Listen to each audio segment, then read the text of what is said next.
तो मित्रों,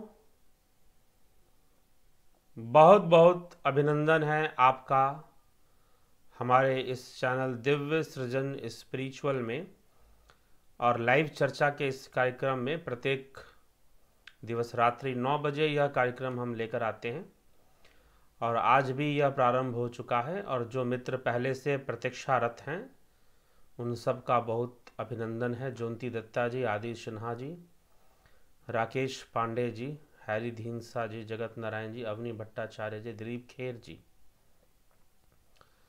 महेश राम पिस्ता जी, अनिल कुमार जी, अमित शर्मा जी, रचना जी, भूप सिंह खीचर जी, तरनजीत सिंह जी, वर्षा सचदेव जी, अजित भाई पटेल जी, राम प्रकाश जी, दीपक पटेल जी, रवि कुमार जी, सभी का बहुत बहुत अभिनंदन। इस कार्यक्रम में जिन्होंने कमेंट किया उनका तो हमने कर ही दिया, जिन्होंने ना भी किया उन सभी का भी, सभी मित्रों का, सभी जिज्ञासुओं का बहुत स्वागत है। तो चलिए अब हम अपने विषय पर चलते हैं। तो मित्रों, आज का जो विषय है, आत्मा क्या है। आंखें नहीं देख सकती, जिह्वा नहीं बता सकती और बुद्धि नहीं समझ सकती, अंतःकरण से भी परे वह आत्मा क्या है, वह कौन है, क्या है।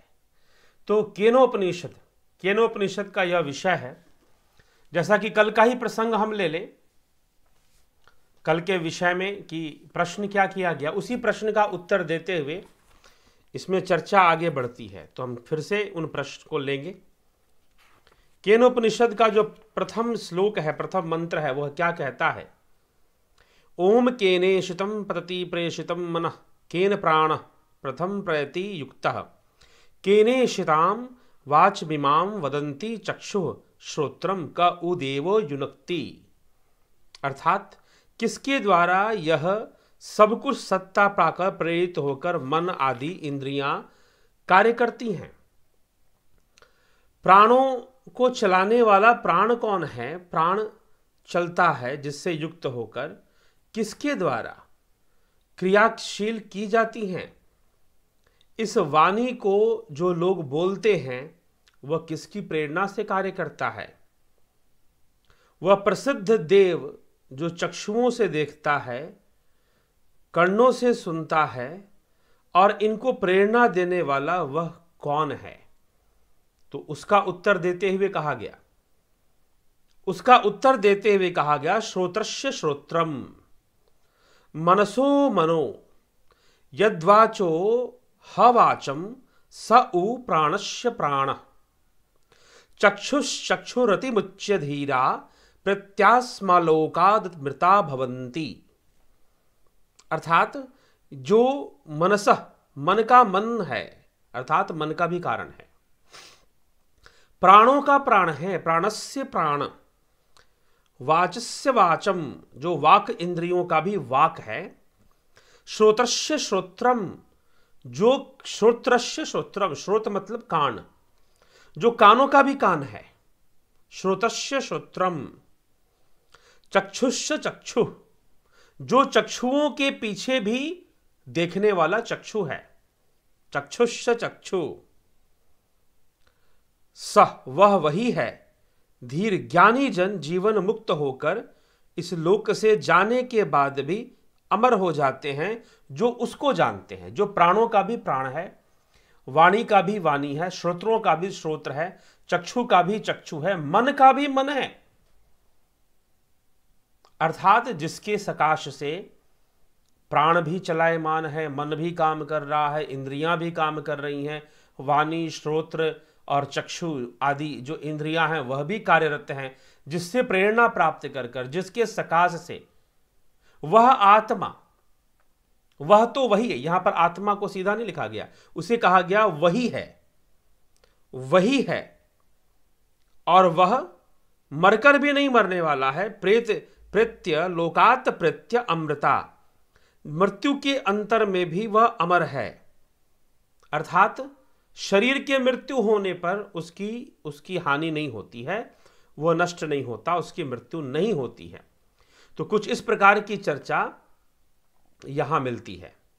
तो जिज्ञासुओं, आगे के श्लोक में फिर हमने कल भी इन दो श्लोकों पर तो चर्चा कर ही लिया था।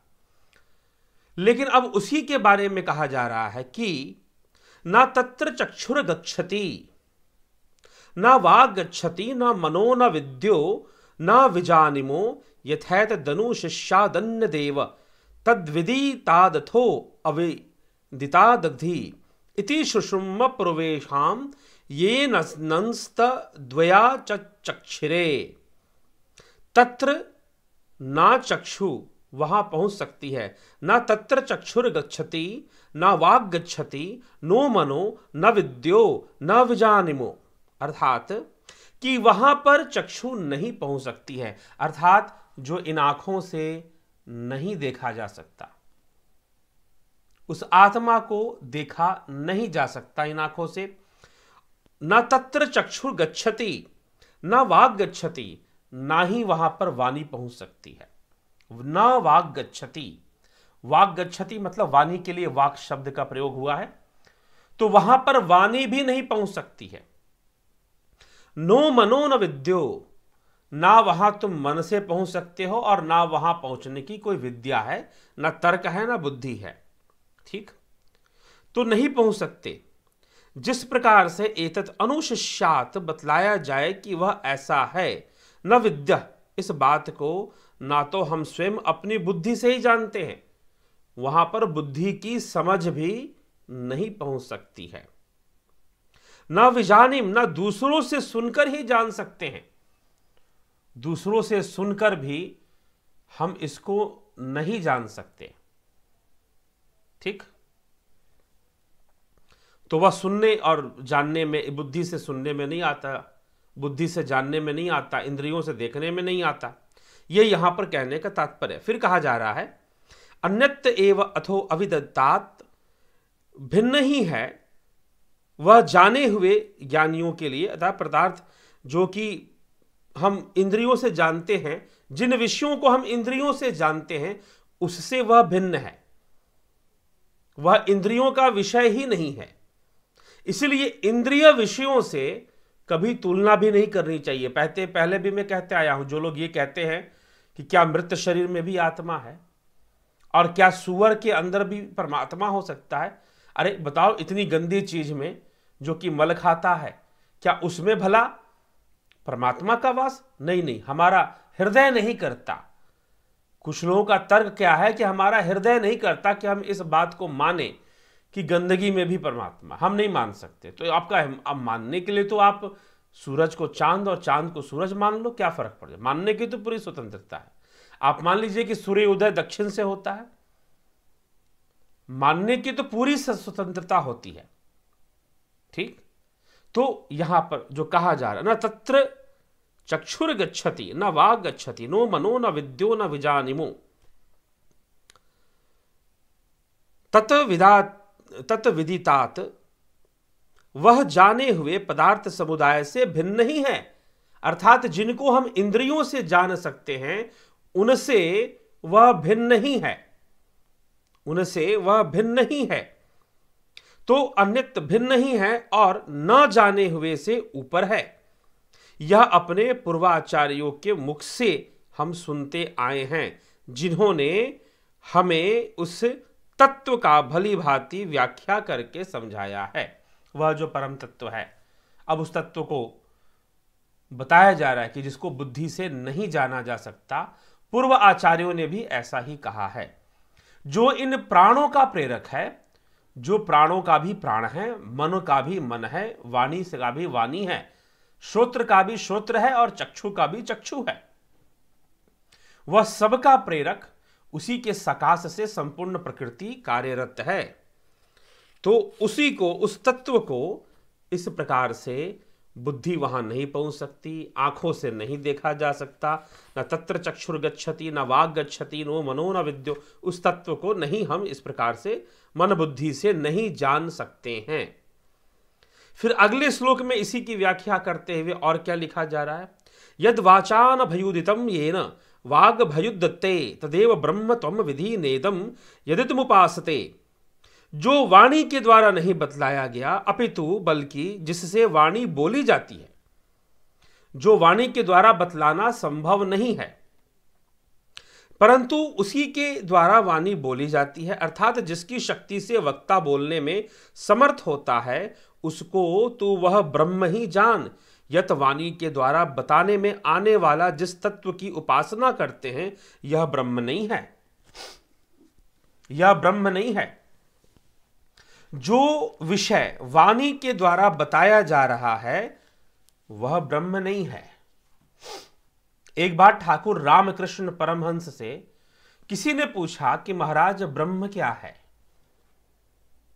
ब्रह्म क्या है, परमात्मा क्या है, इस प्रकार से पूछा गया तो उन्होंने उत्तर देते हुए कहा कि नहीं बता सकते, क्योंकि झूठा हो जाएगा, और जो बात झूठी हो गई वह ब्रह्म नहीं हो सकती है। झूठी मतलब जो जिह्वा से बोली गई, जिस भी हम खाद्य पदार्थ को या वस्तु को जीभ से छू देते हैं हम उसे कहते हैं झूठा हो गया। तो जो भी हम ब्रह्म के बारे में बता रहे हैं सब झूठा है, और ब्रह्म कभी झूठा नहीं हो सकता। यहां पर एक बात आप सोच सकते हैं कि भाई झूठा कहने से क्या तात्पर्य है। ऐसा नहीं कि यहां पर जिह्वा के स्पर्श की बात कही जा रही है, क्योंकि इंद्रियों से जो भी विषय आएगा वह सगुण विषय होगा, वह निर्गुण नहीं हो सकता कदापि। वह साकार विषय होगा, वह कदापि निराकार नहीं हो सकता। वह सर्वदा साकार विषय होगा और वह कदापि निराकार नहीं हो सकता, क्योंकि वह जिह्वा के द्वारा बोला जा रहा है, वह आपके विचारों में आ रहा है, वह आपकी भावनाओं में आ रहा है, तो वह त्रिगुणी माया के वशीभूत ही है। इसलिए जिह्वा से जो भी बोला जाएगा वह कृत्रिम होगा। कृत्रिम नाम कथे तेरी जिह्वा, ठीक है। जिह्वा से जो बोला जाता है वह तो, और जो असली में जो नाम है, जो अक्षर ब्रह्म है, जो अव्यक्त अक्षर है, वह तो परे है, जिह्वा के भी परे है, मन वाणी बुद्धि के परे है वो। तो वह आत्मा, तो इस मुख से जो ब्रह्म के बारे में बताया जा रहा है वह ब्रह्म नहीं है, वह मात्र ब्रह्म का संकेत मात्र है। जैसे कि अगर मार्ग में मील के पत्थर पर लिखा हुआ है कि दिल्ली 500 किलोमीटर,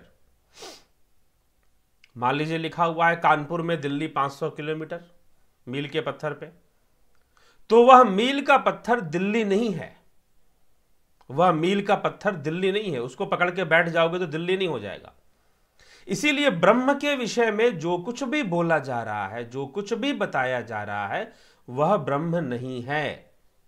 क्योंकि सत्य तो यह है कि उस ब्रह्म तक जो इंद्रियों का भी प्रेरक है, प्रकृति का भी प्रेरक है, जिसके सकाश से प्रकृति ने रचना की है, चराचर जगत की सृष्टि की है, वह सब के सब जो बुद्धि से भी परे है, मन से भी परे है।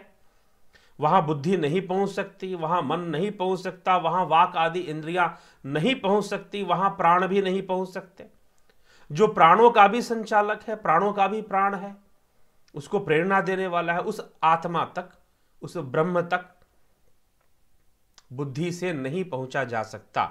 यह विषय इस मंत्र के अंतर्गत केनोपनिषद में समझाया जा रहा है।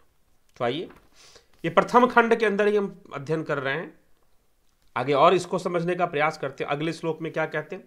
यन मनसा न मनुते ये ना हुर्मनोमतम तदेव ब्रह्म त्वम विधि नेदम यदितमुपासते। अर्थात जिसको मन से नहीं समझ सकता कोई, अपितु जिससे मन जाना हुआ जाता है, जिसको मन से कोई समझ तो नहीं सकता, लेकिन जिसके कारण से मन भी अस्तित्व में आ रहा है, इंद्रियां भी अस्तित्व में आ रही हैं, बुद्धि भी अस्तित्व में आ रही है, अहंकार आदि चीजें भी अस्तित्व में आ रही है, जिसके कारण से तदेव ब्रह्म त्वम विधि नेदम यदुतमुपासते, जिससे मन भी जाना हुआ जाता है, ऐसा कहते हैं, तत् उसको ही तू ब्रह्म जान।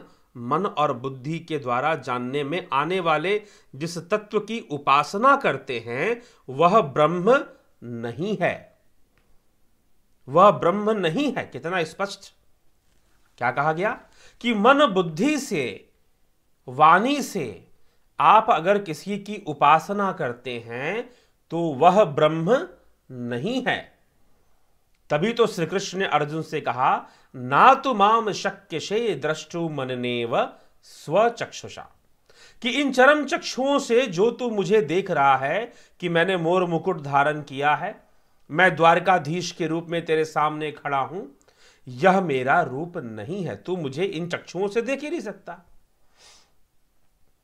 तो यही यहां पर मन से, बुद्धि से जो विषय बुद्धि में आ रहा है, जो विषय मन में आ रहा है, जो विषय इंद्रिय अनुभूति में आ रहा है, जो विषय वाणी से बताया जा रहा है, जो विषय मन से समझकर बताया जा रहा है, वह कभी भी ब्रह्म नहीं हो सकता।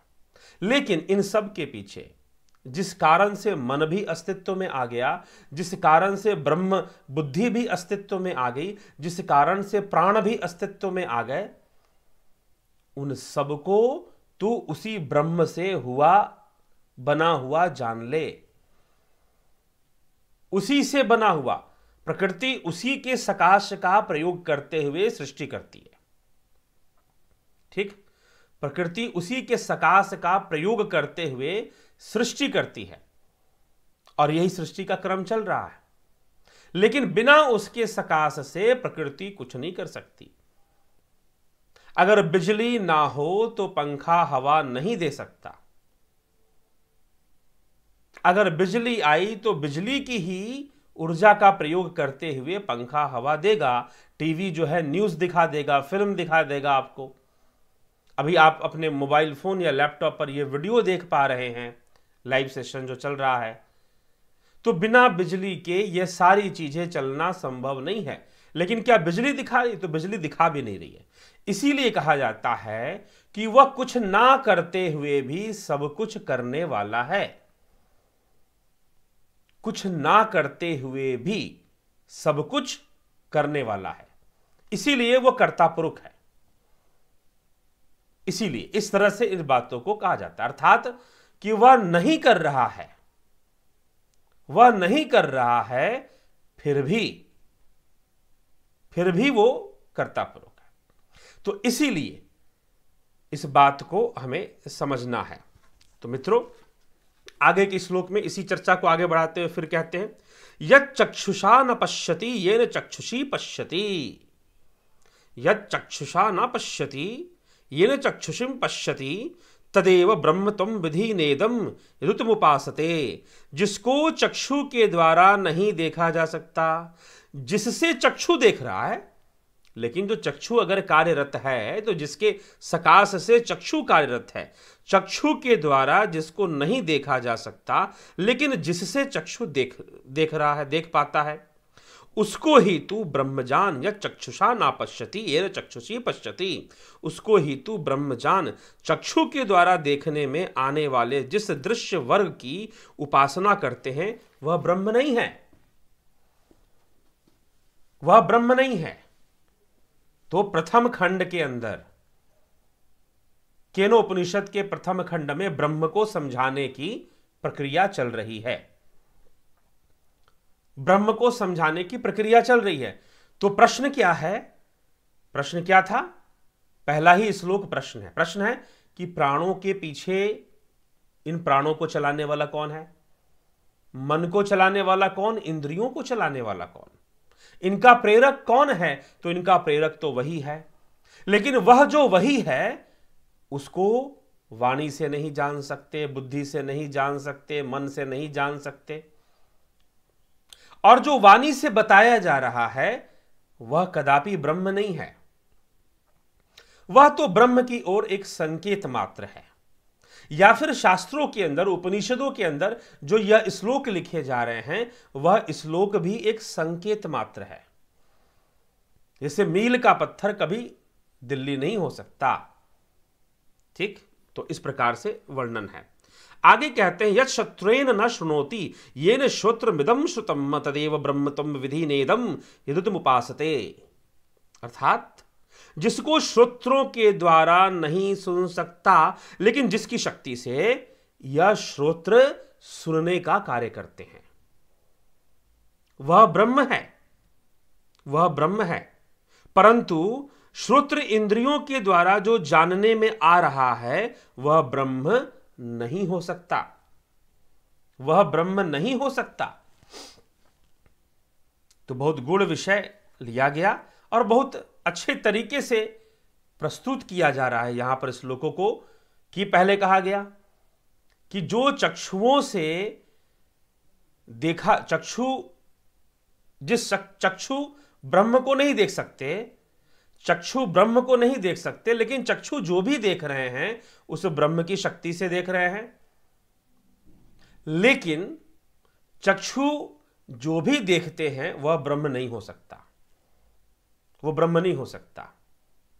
वाणी जो भी बोलती है वह ब्रह्म नहीं हो सकता, क्योंकि वह त्रिगुण वशीभूत है, वह तन मात्राओं और पंचभूतों के वशीभूत है। त्रिगुण वशीभूत होने के कारण त्रिगुणी माया के वशीभूत है। तो इंद्रिय विषय त्रिगुणी माया के वशीभूत है, इसीलिए इंद्रिय विषयों की तुलना ईश्वरत्व से नहीं करनी चाहिए, ईश्वरत्व से नहीं करनी चाहिए। इसीलिए कोई वस्तु गंदी है, यह तो इंद्रिय अनुभूति है, यह तो this is the subject of senses. वो सुअर है, मलमूत्र खाता, यह क्या है? यह आपका इंद्रिय विषय है, इंद्रियों का विषय है ये। और आप हमारा हृदय नहीं मानता, this is not a logic कि हमारा हृदय नहीं मानता। Because if something is bad और something is good, this is due to your senses. या इंद्रियों के कारण कोई मर गया, आपकी नजर में किसी व्यक्ति की मृत्यु हो गई, शरीर त्याग दिया उसने, यह भी इंद्रिय अनुभूति है।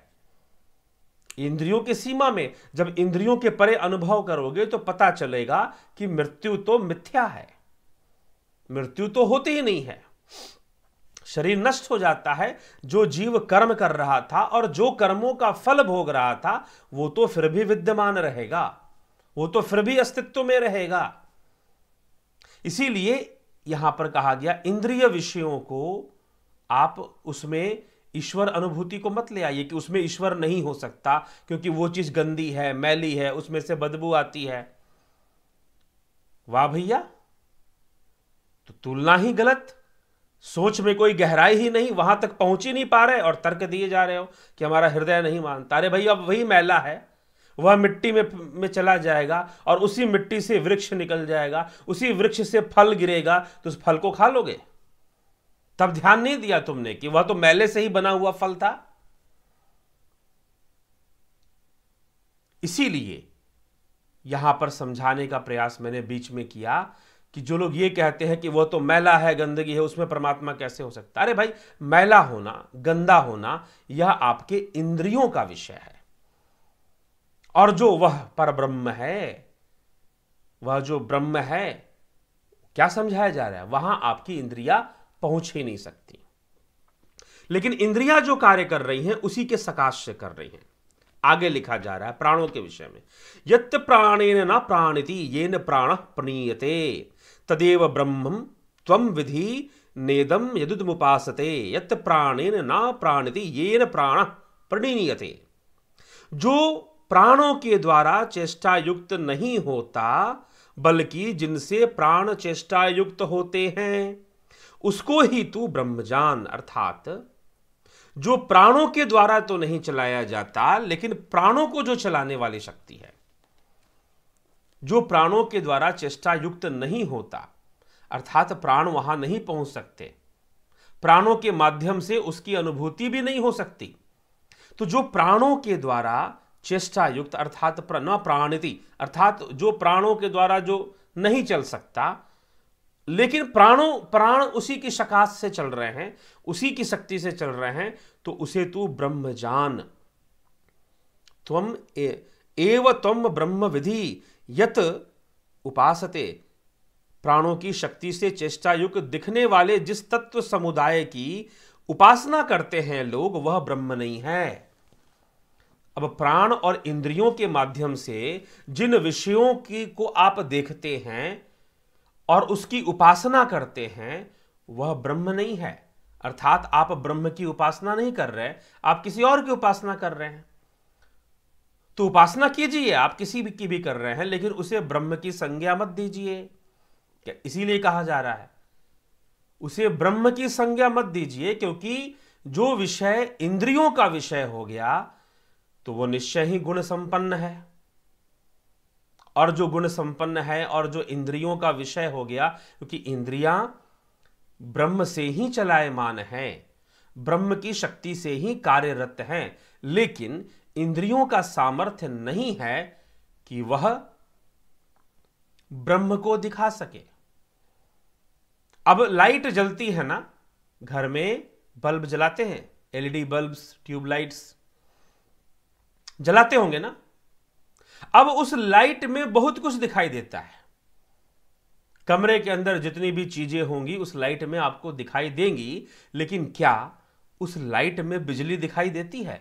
जिस बिजली से वो बल्ब जल रहा है वह बिजली कहीं नहीं दिखाई देती, और उस बल्ब के लाइट का यह सामर्थ्य भी नहीं है कि वह बिजली दिखा दे। उस बल्ब के लाइट का यह सामर्थ्य भी नहीं है कि वो बिजली दिखा दे। इसीलिए फिर से रिपीट कर रहा हूं कि सूअर में परमात्मा नहीं है, सूअर का दिखाई देना इंद्रियों का विषय है। जैसे बल्ब से निकलने वाली लाइट बिजली को नहीं दिखा सकती है, वैसे ही इंद्रियों से निकलने वाला प्रकाश या इंद्रियां जिस प्रकाश से जगत को देख रही हैं, उसके माध्यम से आप उस परमात्मा को नहीं देख सकते, नहीं जान सकते। तो फिर सूअर में परमात्मा नहीं हो सकता, यह कहने की जरूरत ही क्यों पड़ी? क्योंकि तुम्हारी सोच और समझ और पहुंच और तर्क इंद्रियों तक सीमित है, इसलिए तुम वहीं तक सोच पा रहे हो। और आपने कह दिया कि हृदय नहीं मानता, तो भैया तुम्हारे हृदय क्यों मानेगा? यह हृदय का विषय ही नहीं है, तो मानेगा क्यों? वहां जब प्राण नहीं पहुंच रहे हैं, बुद्धि नहीं पहुंच रही है, तो तुम्हारा हृदय कहां से पहुंच जाएगा कि जो हृदय नहीं मानेगा बोल देते हो? वहां तुम्हारा हृदय कहां से पहुंच जाएगा? फिर वह भी तो नहीं पहुंचेगा। ठीक, तो मित्रों, यह विषय केनोपनिषद का प्रथम खंड पर हमने पूरी चर्चा की। यह प्रथम खंड के अंतर्गत 8 श्लोक हैं जिसमें यह पूरी चर्चा हमने आज की। और उस 8 श्लोकों में पहला श्लोक प्रश्न है, और उस प्रश्न में प्रश्न किया जा रहा है कि किसके द्वारा प्राण जो है चलते हैं, मन भी काम करता है, वाक और चक्षु और श्रोत्र काम करते हैं, किसके द्वारा? तो उत्तर दिया गया, श्रोत्रस्य श्रोत्रम मनसो मनो यद्वाचो हवाचम स उ प्राणस्य प्राणः, कि जो प्राणों का भी प्राण, मन का भी मन, वाक का भी वाक, श्रोत्र का भी श्रोत्र, वह वही एक शक्ति है, वह वही एक शक्ति है। वहां तक हमारे चक्षु नहीं पहुंच सकते, हमारी वाणी नहीं पहुंच सकती, मन नहीं पहुंच सकता, कोई विद्या भी नहीं पहुंच सकती। और जो मन, चक्षु और विद्याओं का जो विषय है वह सब के सब ब्रह्म नहीं है, ब्रह्म तो स्वयं उससे परे है। फिर कहा गया कि जो वाणी के द्वारा नहीं बतलाया जा सकता, लेकिन जिसके सकाश से वाणी कार्यरत है, वह वाणी के द्वारा बतलाया नहीं जा सकता, लेकिन जिसके सकाश से वाणी कार्यरत है उसे वाणी के द्वारा नहीं बतलाया जा सकता। और जो वाणी के द्वारा बतलाया जा रहा है वह ब्रह्म नहीं है। अगर तुम किसी ऐसे विषय की उपासना करते हो जो वाणी के द्वारा बतलाया जा रहा है, तो वह ब्रह्म नहीं है। हाँ, वाणी के द्वारा प्रेरणाएं दी जा सकती है, वाणी के द्वारा सूचनाएं दी जा सकती हैं, मोटिवेशंस दिए जा सकते हैं, वाणी के द्वारा प्रेरणाएं दी जा सकती हैं, लेकिन वह ब्रह्म नहीं है, वह एक प्रेरणा मात्र ही है। तो इसीलिए यहां पर कहा गया कि जो वाणी के द्वारा बताया जा रहा है आप उसी की उपासना में लगे तो वह ब्रह्म नहीं है। तो इसी प्रकार जो मन से भी परे है, यन मनसा न मनुते ये नाहुर मनोमतम तदेव ब्रह्म तुम विधीनेदम विदुतमुपासते, जिसको मन से नहीं समझा जा सकता, लेकिन मन जितने भी विषयों को समझने का कार्य कर रहा है, मन इंद्रियों का राजा है, तो मन जितने भी विषयों को समझने का काम कर रहा है उसके सकाश से कर रहा है, उसी की शक्ति से कर रहा है, उसके सकाश से कर रहा है, उसकी शक्ति से कर रहा है मन ये सारे कार्य। ठीक, तो इसीलिए हम मन से उसको नहीं समझ सकते, और मन की समझ में जो विषय आ रहा है वो ब्रह्म नहीं हो सकता, ये यहां पर कह दिया गया। फिर छठे में यह चक्षुषा न पश्यति येन चक्षुषी पश्यति तदेव ब्रह्म त्वं विधि नेदम यदुतमुपासते। अर्थात जहां चक्षु जिसे नहीं देख सकते, लेकिन चक्षु जो भी देख रहे हैं उसकी शक्ति से देख रहे हैं, उसके सकाश से देख रहे हैं, लेकिन चक्षु उसे कदापि देख नहीं सकते। लेकिन चक्षु जो भी देख रहे हैं ना, उनके द्वारा, चक्षुओं के द्वारा जो भी दृष्टिगोचर, वो उसी के सकाश से, उसी की शक्ति से, ठीक। लेकिन जो चक्षुओं का विषय बन गया वह ब्रह्म नहीं हो सकता, इस प्रकार से कहा गया। वैसे ही श्रोत्रों के लिए और फिर वैसे ही प्राणों के लिए, यत् प्राणेन न प्राणिति येन प्राणः प्रणीयते तदेव ब्रह्म त्वं विधि नेदम यदुतमुपासते।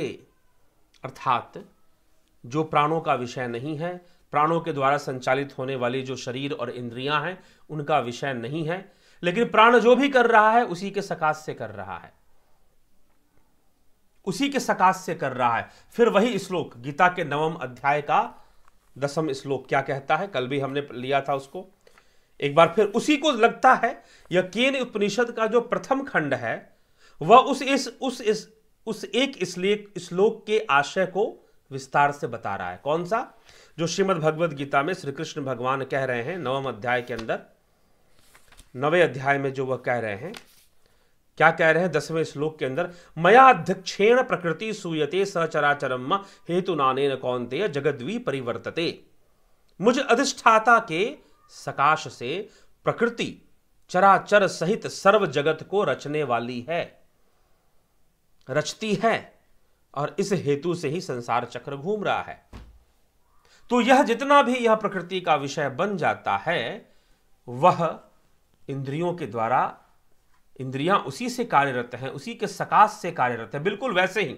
इसलिए मैंने एक सिंपल सा एक उदाहरण आपको दिया, वह बस उदाहरण मात्र ही समझे उसको थोड़ी सी, क्योंकि कह दिया गया ना कि जो बुद्धि से भी समझ में आ रहा है वह ब्रह्म नहीं है।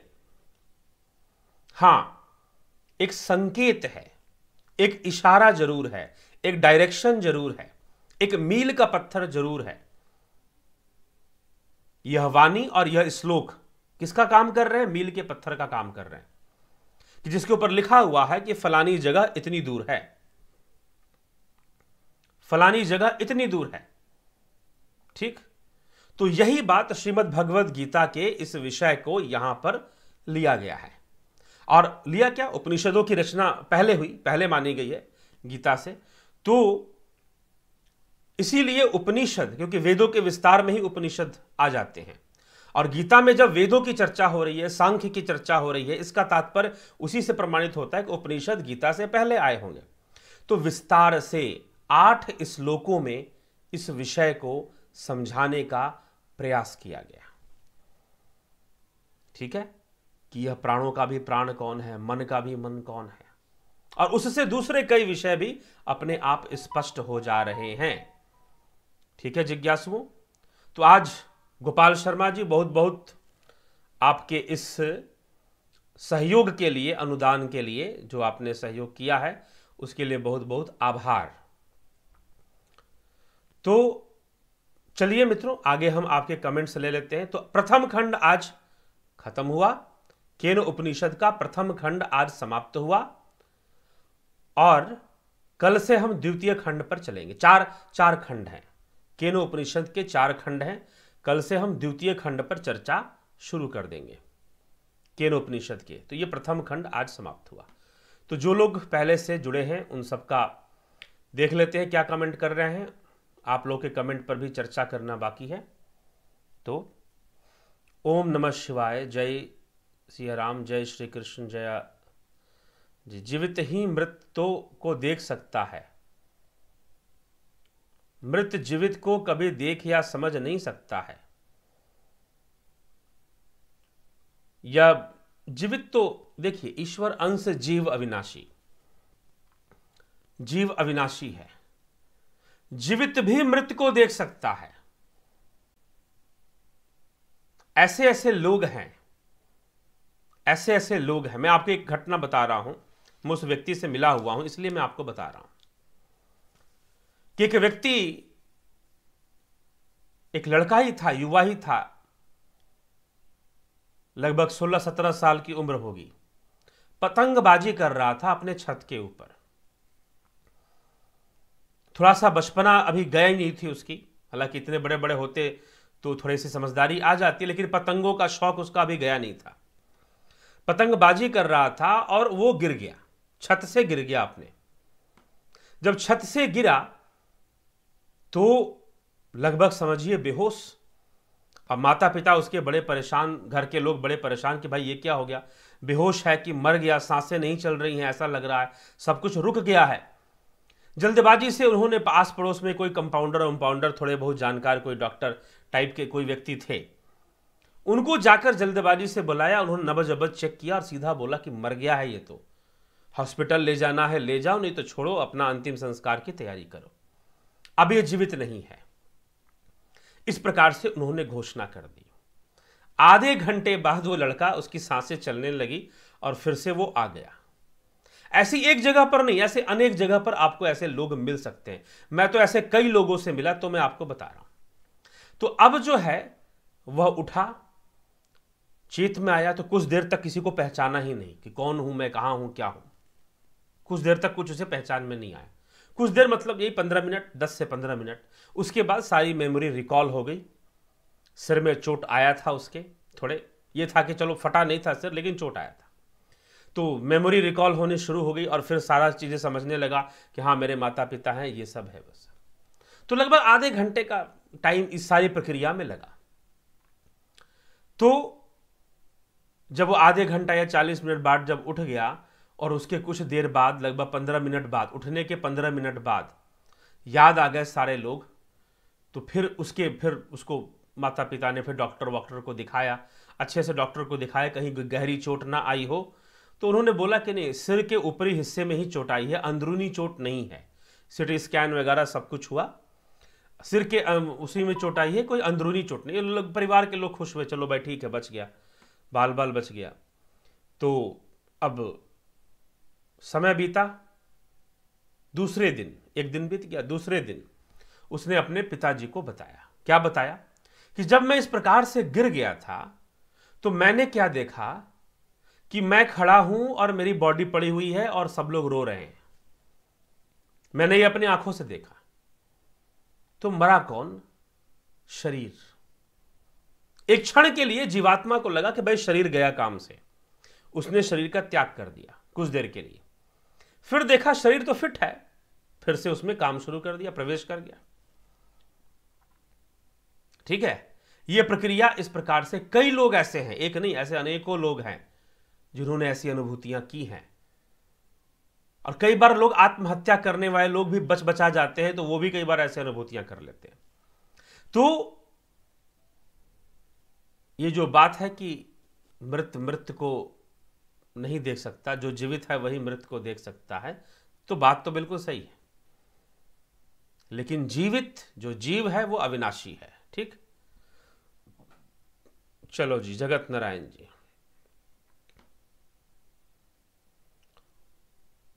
आगे बढ़े आपके प्रश्नों पर। दीपक जी, क्या ब्रह्म मूर्तिमान हो सकता है? क्योंकि गीता में श्री कृष्ण भगवान ने अर्जुन को बताया कि ऐसा ब्रह्मी स्थिति प्राप्त, मतलब किसी और की तरफ इशारा किया है क्या?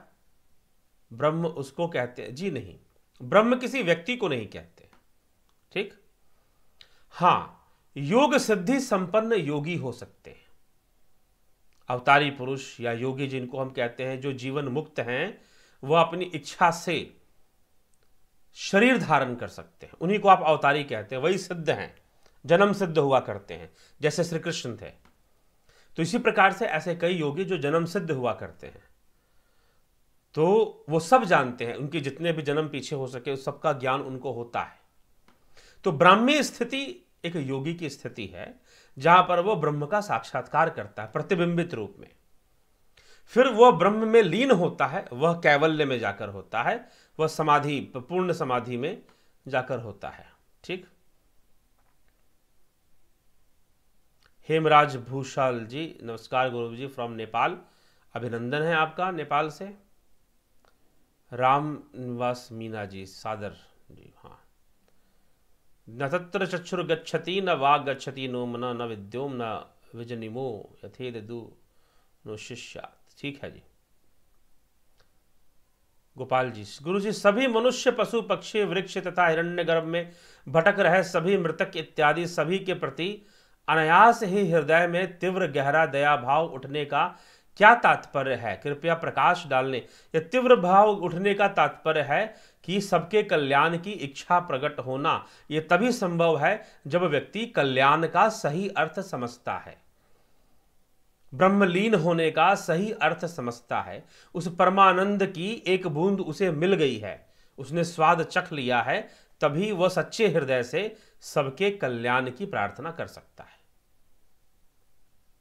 ठीक। वसुदेव सर्वम शरीर संस्थान गुरु जी से संबंध, वो गुरु नहीं होकर उन्हें शास्त्र ध्यान साधन अनुभव के शब्द गुरु हैं। शब्द गुरु जी को प्रणाम। जी हाँ, शब्द गुरु भी गुरु है। वो शक्ति का, दिलीप खेर जी, वो शक्ति का फॉर्म कैसा है, वेव फॉर्म है या इलेक्ट्रिकल सिग्नल फॉर्म है या अन्यत्र है, वो शक्ति की साइज कितनी है, वो शक्ति का अनुभव कैसे होगा, वह शक्ति सर्वव्यापी है। आप यहां ब्रह्म की ओर पूछ रहे हैं, उसका कोई साइज नहीं है, वह सकाश मात्र है। इसीलिए शक्ति भी जो कहा जा रहा है ना, शक्ति भी कहना एक संकेत मात्र है, वह तो शक्ति भी नहीं है, वह तो ऊर्जा भी नहीं है। ठीक। यह कहना भी एक संकेत मात्र है, उसे शक्ति कहना भी एक संकेत मात्र है। तो इसीलिए वह तो सर्वव्यापी है, तो उसके साइज होने का मतलब ही नहीं है। साइज तो उसका होगा जो सर्वव्यापी नहीं है। जब वो सर्वव्यापी है तो भला उसका साइज क्या हो सकता है। तो वो शक्ति का फॉर्म कैसा है, वेव फॉर्म में है, इलेक्ट्रिकल फॉर्म में है, जी नहीं। अगर इसीलिए तो, क्योंकि wave form, electrical form, electromagnetic form जो भी है, वेव फॉर्म ही है सब।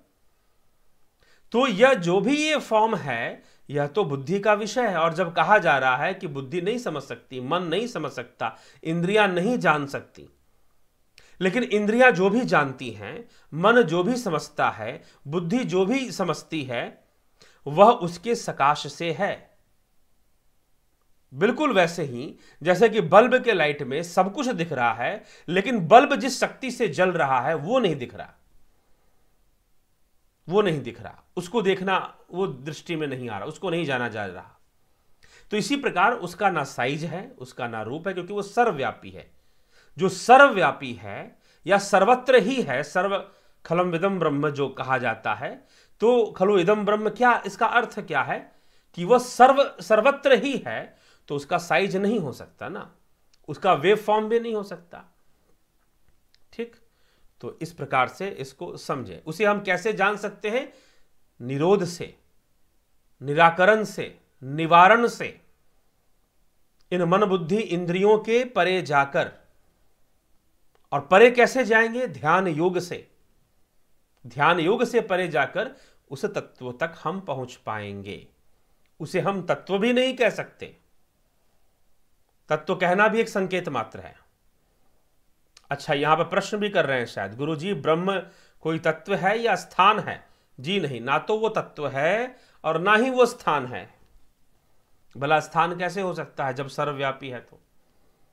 तो उसे तत्व कहना या उसे परम धाम कह देना, ये सारी बातें संकेत मात्र ही हैं, क्योंकि इस इंद्रियों के जंजाल में संकेत ही संभव है, संकेत ही तो संभव है। इसलिए संकेत को पकड़ के बैठ जाओगे तो वह ब्रह्म नहीं है। यही क्या केनोपनिषद के इतने श्लोकों में क्या बताया गया? अगर फिर से रिवाइंड कर इसको सुन ले, इस वीडियो को, मैं कहूंगा क्या बताया गया कि आंखें उसे, चक्षु उसे देख नहीं सकते, लेकिन चक्षुओं को जो देखने का काम है वो उसी की शक्ति से है, उसी के सकाश से है। चक्षुओं को देखने का काम हो रहा है, लेकिन चक्षु उसको नहीं देख सकते। तो इसीलिए जो भी चक्षुओं के द्वारा देखा जा रहा है या जो वाणी के द्वारा बताया जा रहा है, वह ब्रह्म नहीं है, वह ब्रह्म नहीं है। जो मन की समझ में उपासना की जा रही है, जो बुद्धि की समझ में उपासना की जा रही है, वो ब्रह्म की उपासना भी नहीं है। इस प्रकार से यह स्पष्ट किया जा रहा है। ठीक है। तो इसीलिए ना तो वो तत्व है और ना ही वो स्थान है। जब हम ब्रह्म को नहीं जान सकते, जान नहीं सकते, ये अलग विषय हो जाएगा यहां पर। तो जब मोक्ष होता है तो फिर तो हम ब्रह्म में विलीन हो ही जाते हैं, तो वहां पर ज्ञान नहीं होता। फिर जब तक ज्ञान, ज्ञानी, गुरु, शिष्य यह सब बने हुए हैं तो वह तो भवसागर है ना, जो अष्टावक्र महागीता में कहा गया कि यह संसार भावना मात्र है। तो शिष्य का होना, गुरु का होना, पिता का होना, पुत्र का होना, भक्त का होना, भगवान का होना, यह सब भावना ही तो है। मोक्ष हो जाने से भावातीत अवस्था प्राप्त होती है। तो फिर वहां पर यह प्रश्न नहीं उठता कि हम किसको जानेंगे और किसको नहीं जानेंगे। मोक्ष के बाद तो हमारा अस्तित्व ही नहीं रहता, ऐसे मतलब कि हमारा अस्तित्व उस ब्रह्म में ही लीन हो जाता, ब्रह्म ही हो जाता है। प्रकृति भी क्या ब्रह्म के अंदर से निकली है या ब्रह्म से अलग है? ब्रह्म से ही निकली है, ऐसा ही माना गया। ब्रह्म का ही विवर्त है सब। ये तो पहले भी अथर्व श्रुति के माध्यम से, अथर्व वेद के माध्यम से बताया जा चुका है कि ब्रह्म के दो पुत्र, जड़ और चेतन, ऐसे लिखा हुआ है। बचपन से सुना है कि राम वैकुंठ धाम में रहते हैं, कृष्ण गोलोक धाम में, शिव शिवलोक में और स्वामी नारायण अक्षरधाम में रहते हैं। तो वे सब भिन्न हैं या सब एक ही ब्रह्म हैं? देखिए, वह सब एक ही हैं और भाव रूप में वह एक नहीं भी हैं। ब्रह्म रूप में, तत्व रूप में वह एक भी हैं और वह एक नहीं भी हैं, यही कहा जा सकता है इसके लिए। ठीक है, तो भाव रूप जहां आप ले आएंगे ना, भावना आप जहां पर ले आएंगे कि यह शिव हैं, यह विष्णु हैं, यह कृष्ण है, यह राम है, तो जब यह भावना आ जाएगी तो वहां पर तो अलग अलग हो गए ना। अब कहा गया कि स्वामी नारायण अक्षरधाम में, तो अक्षरधाम क्या है? क्षर अक्षर क्या है? अक्षर लोक किसे कहा गया है? अक्षर लोक तो हिरण्य गर्भ पात्र को ही कहा गया है, हिरण्यमय पात्रेन जिसके लिए कहा गया, उसे भी अक्षर कहा गया है। तो इसलिए एक अव्यक्त है, उस अव्यक्त से भी परे परम अव्यक्त है। इसलिए श्रीमद् भगवद गीता में पुरुषोत्तम अध्याय जो है, पुरुषोत्तम योग नामक अध्याय जो है, उसमें क्या कहा जा रहा है कि क्षर और अक्षर के परे है, क्षर और अक्षर के भी परे है। तो अक्षर जो हिरण्यमय लोक है, जो तेजस लोक है, जो सूक्ष्म जगत है, वही तो अक्षर है। वह जीव कभी नष्ट नहीं होता, मात्र शरीर बदलता रहता है, लेकिन वह उसके भी परे है, उसके भी परे है। ठीक, तो यह हमें यहां पर अगर अक्षरधाम की बात करेंगे तो इस प्रकार से चर्चा आ जाएगी। तो रजत गुप्त, क्या आत्मा साक्षी स्वरूप है? क्या यही पुरुष है और निष्क्रिय है? आत्मा को कैसे प्राप्त किया जा सकता है? योग से, योग से प्राप्त किया जा सकता है, निधिध्यासन से, निरोधात्मक क्रिया से प्राप्त किया जा सकता है। ठीक है, तो जब सभी आवरणों का निरोध हो जाएगा तो मात्र वह आत्मा ही रहेगा। ठीक है, गोपाल शर्मा जी, गुरुजी आपने मुझे इतना दिया है जिसका कोई मूल्य नहीं है, मैं तो आपके सामने सुदामा हूं। अरे सुदामा होना तो बहुत बड़ी बात होती है भाई। सुदामा तो असाधारण थे, असाधारण। ठीक है, कैसे असाधारण थे सुदामा? क्योंकि सुदामा आत्म स्थित थे, स्थित प्रज्ञ थे। वो, उनके जीवन में कहीं कोई दुख नहीं था और वह कृष्ण से कुछ मांगने भी नहीं गए थे। सुदामा चरित्र को समझने की आवश्यकता है। आज आपने यहां सुदामा लिखा, उन्हें किसी वस्तु की कोई आवश्यकता ही नहीं थी और वह कृष्ण से कुछ मांगने भी नहीं गए थे। वह अपनी गरीबी दूर करने भी नहीं गए थे, क्योंकि वह गरीब थे ही नहीं। हां, सांसारिक रूप से उनके घर में धन की कमी थी, धन नहीं था उनके पास। एक बार तो 3 दिन तक भिक्षा मांगते रहे, लेकिन कहीं से कोई भिक्षा भी ना मिली। और फिर जब घर वापस आए, पत्नी से कहा कि भाई चलो भोजन बनाओ। तो पत्नी ने कहा कि भाई नहीं, भोजन तो, अन्न तो है ही नहीं, चावल भी नहीं है। तो उन्होंने कहा कि भोग लगाने के लिए तो होगा, भगवान मुझे इतना गरीब नहीं बना सकते। तो पत्नी ने हांडी में देखा, कुछ नहीं था, एक चावल का दाना निकला। उस एक चावल के दाने का 2 टुकड़ा कर कर आधा चढ़ा दिया प्रभु को और आधे से कहा कि इसी से आज संतोष करो। पूरे परिवार को बोल दिया। और जब पत्नी तो यही कहती थी कि जाओ कृष्ण से मांग के लाओ, तुम्हारे बचपन के मित्र हैं, उनके संग रहते थे, एक साथ रहे हो, मांग के लाओ। लेकिन सुदामा ने ठाना कि मुझे कुछ चाहिए नहीं तो मैं मांगने क्यों जाऊंगा। तो सुदामा कभी मांगने भी, इसलिए सुदामा चरित्र तो भाई वह तो एक ज्ञानी व्यक्ति का चरित्र है, जो कि इतनी दरिद्रता होने पर भी अपनी हृदय की अखंडता को खंडित होने नहीं देता, हृदय की अखंडता को खंडित नहीं होने देता। तो एक स्थित प्रज्ञ और आत्म स्थित योगी का नाम सुदामा था। ठीक। और जब वो गए तो कृष्ण को भी उनके चरण धोने पड़े, कृष्ण को उनके चरण धोने पड़े। इसलिए कई बार लोग कह देते हैं ना कि सुदामा मांगने गए थे। सुदामा मांगने गए ही नहीं थे। हां, सुदामा कुछ वापस करने जरूर गए थे। पहले का जो कुछ लिया हुआ था वो वापस करने गए थे, नहीं तो वो अपने हृदय से कहीं भी गरीब नहीं थे। वो गरीबी दूर करवाने नहीं गए थे और अंत तक कुछ मांगा भी नहीं कृष्ण से, क्योंकि मांगने गए ही नहीं थे। पत्नी ने भले भेजा हो, कहा हो कि हां मांग लेना, लेकिन वो मांगने के उद्देश्य से कृष्ण के पास नहीं गए थे, क्योंकि आत्मज्ञानी थे, आत्मज्ञानी थे। इसीलिए वो, ये सुदामा का चरित्र है। क्या मोक्ष के बाद कारण और सूक्ष्म शरीर नहीं रहता है? आत्म ब्रह्म परमात्मा भगवान में क्या अंतर है? आत्मा ब्रह्म परमात्मा एक ही है। भगवान 6 भगों से संपन्न भगवान है। प्रकृति मतलब कि किसी सिद्ध पुरुष को भी भगवान कहा जा सकता है। समझिए इस बात को। जैसे कि लोग अपने गुरुओं को भी भगवान कह देते हैं, तो किसी सिद्ध पुरुष को भी भगवान कहा जा सकता है। लेकिन आत्मा ब्रह्म परमात्मा यह एक ही चीज है, एक ही अवस्था, एक ही तत्व के लिए कहा जा रहा है। ठीक। योग निद्रा के बारे में कुछ कहने की कृपा करें। योग निद्रा बहुत अच्छी योगी की एक अवस्था है, लेकिन आजकल लोग इसे गहरे नींद को भी योग निद्रा कह देते हैं। अनंत शयनम, अनंत शयनम, अनंत में शयन करना। भगवान विष्णु अनंत में शयन करते हैं, इसलिए उनको अनंत शयनम कहते हैं।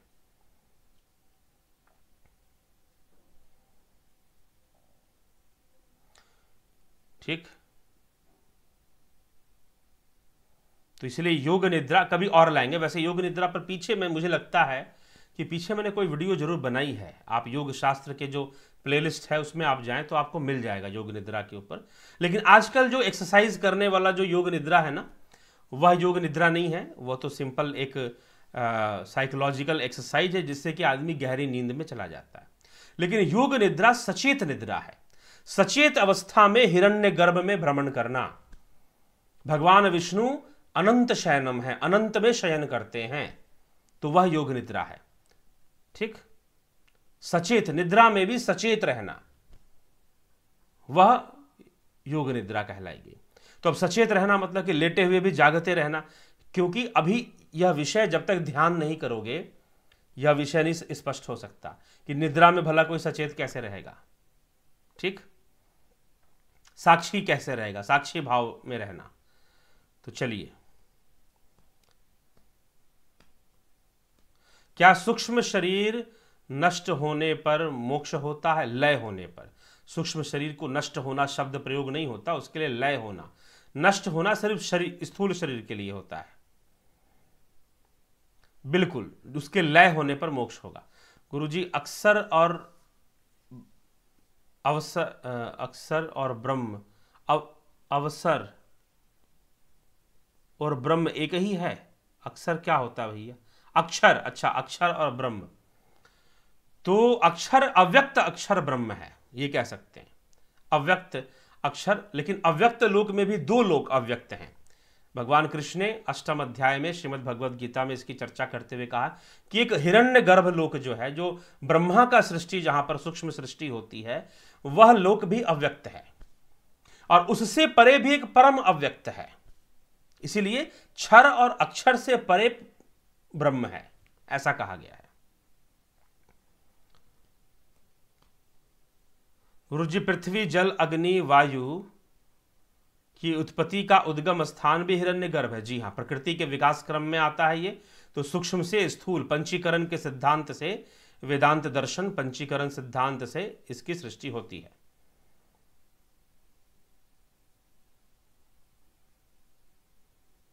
ठीक सर जी, एक बार मैंने भी गहरी निद्रा में ऐसा अनुभव किया था, लेकिन परमेश्वर की कृपा थी, वापस शरीर में आ गया, नहीं तो मेरा काम तमाम होना था। जी चलिए ठीक है, अच्छी बात है। कई बार होता है ऐसा, नहीं ऐसे कई लोग हैं जो कि कुछ समय के लिए उनको ऐसा महसूस होता है जैसे शरीर छोड़कर कहाँ कहाँ घूम के आ गए।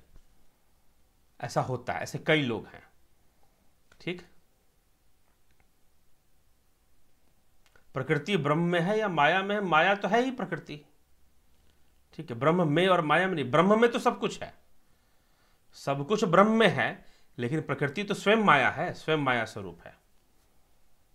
सुख दुखों को चेतन आत्मा भोगता है या अहंकार? अहंकार भोगता है, जीव भोगता है। जो बुद्धि, अविद्या, अहंकार, कर्म संस्कार, मन अंतःकरण, अंतःकरण चतुष्टय, मन बुद्धि चित्त अहंकार जिसे हम कहते हैं, ये अंतःकरण चतुष्टय से निर्मित जो जीव है। लेकिन इन सब का संचालक कौन है?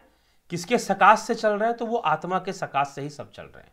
लेकिन अंतःकरण से परे है आत्मा, अंतःकरण से परे है आत्मा।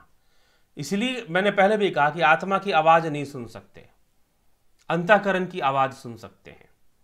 ठीक, तो यह सब जो है हमें समझना है। तो सुख दुख चेतन आत्मा भोगता है, आत्मा नहीं भोगता, अहंकार भोगता है, ये कहा जा सकता है। तीसरा नेत्र खुलने के बाद क्या करना चाहिए? तीसरा नेत्र खुलने के बाद क्या करोगे? ध्यान करो। तीसरा नेत्र खुल जाने से सचेत अवस्था में हिरण्यगर्भ की यात्रा हो सकती है, देखा जा सकता है, हिरण्यगर्भ में प्रवेश किया जा सकता है। ठीक है, लेकिन यह तीसरा नेत्र भी इंद्रिय विषय है, यह ध्यान रखिएगा। हाँ, यह दिव्य इंद्रिय है। यह हिरण्यगर्भ सूक्ष्म लोक का सत्य दिखाता है। तो एक अव्यक्त, तीसरा नेत्र खुल जाने से जो एक अव्यक्त है वह प्रकट हो जाएगा, सामने आ जाएगा, तेजस लोक जिसे हम कहते हैं। लेकिन जो ब्रह्म रूपी अव्यक्त है, जो अव्यक्त से भी परम अव्यक्त है, वह तो इसके भी निराकरण होने पर वहां पहुंचा जाएगा। इसका भी जब निराकरण होगा तब पहुंचा जाएगा। ठीक है मित्रों, तो इसी के साथ अब चर्चा को यहां विराम देंगे और हम आगे बढ़ेंगे, कल के विषय पर आएंगे। तो कल का जो विषय होगा वह होगा द्वितीय खंड, केनोपनिषद का द्वितीय खंड। तो उस पर हम चर्चा प्रारंभ करेंगे। जुड़े रहें, बने रहें, जरूर ही कोई अच्छा विषय होगा और उसका लाभ उठाएं।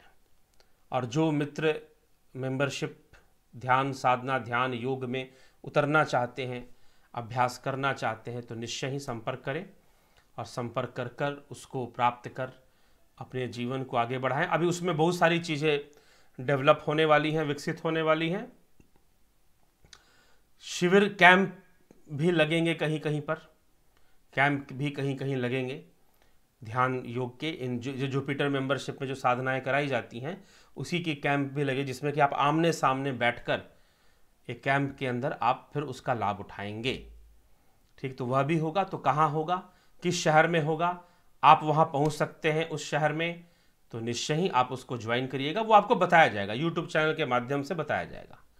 ठीक, कि किस शहर में और किस डेट में,